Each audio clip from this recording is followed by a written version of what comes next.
Hi, my name is Aaron Allen, and I'm the CEO and founder of Endogenesis, and we are ushering in a new era of endoscopy. DUANE, like so many Americans, underwent a routine colonoscopy in February 2010. He suffered from hepatitis C, hypertension, chronic renal insufficiency, and was on the liver transplant waiting list. But because his family had a history of colon cancer, his doctor still recommended that he undergo a colonoscopy. During the procedure, the lining of his colon was torn, and he died 7 hours later. Afterwards, his family was denied compensation because his death was ruled an accident that was to be expected of a colonoscopy. Every year, 27 million Americans, like DUANE did, undergo colonoscopies where the routine standard of care is to tear pieces of flesh out of the colon just to determine the presence of cancer. Besides the inaccuracies associated with this process, studies have shown that a patient is 7 times more likely to suffer from tears, bleeding, and die from this process versus when no tissue is removed. Additionally, tissue removal through colonoscopy kills 2 people for every person that actually dies from colon cancer itself. Finally, cancer diagnosis takes up to 2 weeks. DUANE died not knowing if he even had cancer.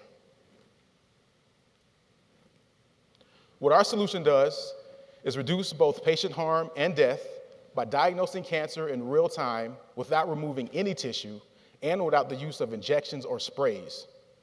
We do this using a combination of novel optics, unique IP, and proprietary software.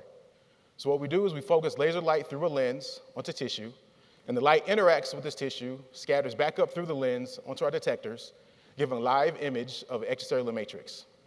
We then use machine learning software to analyze that image to arrive at a diagnosis on site.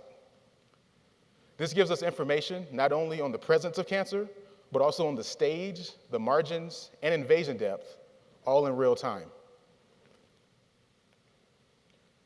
No one else does this. None of my competitors offer a solution that simultaneously hits all the pain points relevant to patients, physicians, hospitals, and insurers. None of them. But because we do, we've calculated that we can make $4 million per hospital per year. This translates into an annual market opportunity of $32 billion uniquely available to Endogenesis. This is the team making this happen. My background is in venture capital, business development, and optics. My teammates have backgrounds in biomedical, microendoscopy, and forensic accounting. And we have advisors whose expertise all lie in areas that are relevant to successful medical device commercialization. Getting there would take 3 years as we traverse the clinical and the regulatory pathways. But by year 4, we expect to begin sales, so that by year 5, we'll be able to fund our own growth, and by year 6 at the latest, we'll be a legitimate target for acquisition. All of the pieces are already in place. We have manufacturing and regulatory and quality consultants all lined up ready to go. We have physicians volunteering to run our pilot studies. We have strategic partners who are waiting on us to just get more data. Because it's not just colon cancer. Medical errors as a whole are the 3rd leading cause of death nationwide. And when you extrapolate our value propositions to all of these clinical indications, you end up with a $1 trillion worldwide annual market opportunity just for Endogenesis. But we need access to make this happen. Access not only to investors, but to key stakeholders like patients, physicians, hospitals, and insurers, so that we can continue to engage them going forward. So let's make this happen. Help us make sure that there are no more DUANEs dying because of medical error. Thank you.